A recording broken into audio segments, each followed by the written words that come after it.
শুধুমাত্র last scene theory বা সর্বশেষ দেখা যাওয়ার তত্ত্ব এর ওপর ভিত্তি করে কি হত্যার দায়ে কাউকে দোষী সাব্যস্ত করা সম্ভব? একটি উইল নির্বন্ধিত হলেই কি তা বৈধ বলে গণ্য হবে? পারিবারিক আদালত কি কেবল ব্যক্তিগতভাবে তালাক উচ্চারিত হওয়ার কারণে কোনো অবিসংবাদিক বিবাহ বিচ্ছেদকে স্বীকৃতি দিতে অস্বীকার করতে পারে? আসুন এই সপ্তাহে দেওয়া অত্যন্ত গুরুত্বপূর্ণ কিছু বিচারিক রায় বা সিদ্ধান্ত সম্পর্কে জেনে নেওয়া যাক।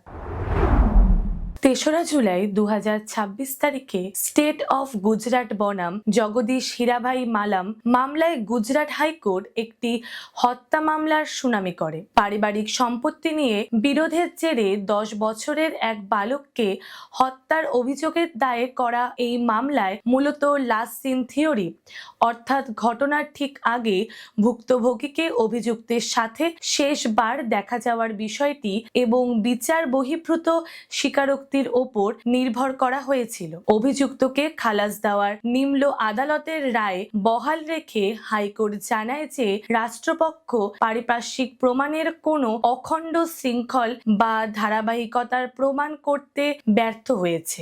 আদালত পুনরায় উল্লেখ করে যে যুক্তিসঙ্গত সন্দেহের ঊর্ধ্বে অপরাধ প্রমাণ না হওয়া পর্যন্ত শুধুমাত্র সর্বশেষ দেখা যাওয়ার প্রমাণ বা অবিশ্বস্ত বিচার বহির্ভূত স্বীকারোক্তির ভিত্তিতে কাউকে দোষী সাব্যস্ত করা যায় না।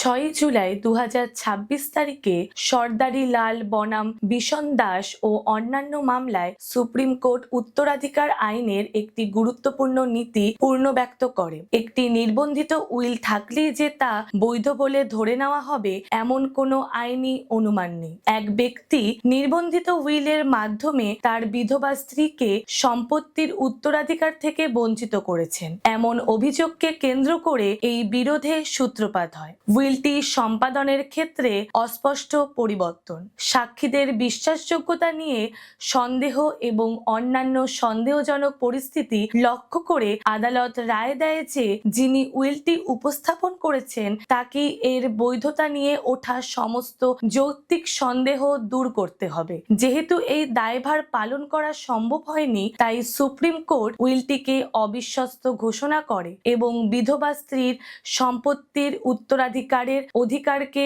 বহাল রাখে।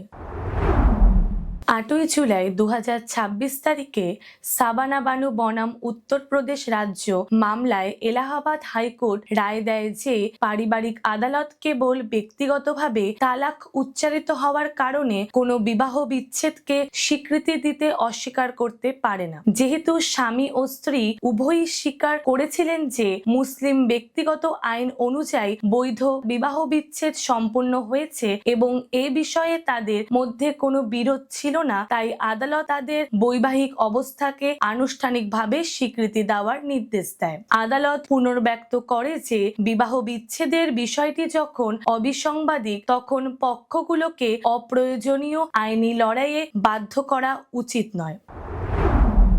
এই ছিল এই সপ্তাহের গুরুত্বপূর্ণ বিচারিক ঘটনাবলী। এ ধরনের আরো আইনি তথ্যের জন্য ল টাইমসের সঙ্গে যুক্ত থাকুন। ধন্যবাদ।